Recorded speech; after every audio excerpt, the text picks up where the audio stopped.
Ну, гитару нормально, я надеюсь, будет слышно.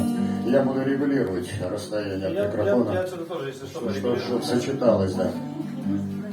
Конечно. Канула в лету страшная война. Тогда Россию просто убивали, и спили чашу горем исполна. И в этом виноватыми вдруг стали. Они сжигали села, города, насиловали женщин, в полон гоняли. Мы нападали им, впрочем, как всегда.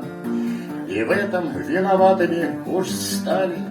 Ведь с нами воевала вся Европа. Давайте правду говорить. Этого своего позора не могут нам никак простить.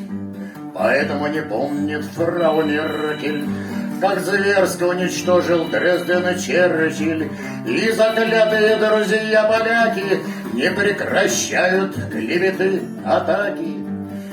В адрес России воет стон, клянут нас хором в унисон. В общем, все так, как завещал им лорд английский Черчилль Уинстон.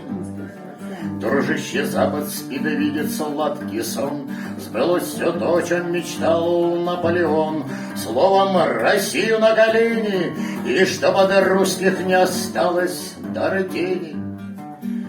Войну не забивайте тут, друзья, иначе наплакаться придется. Пусть будет пухом воинам земля, их подвиг в нашем сердце отдается. Пусть будет пухом воинам земля, их подвиг в нашем сердце отдается. Браво!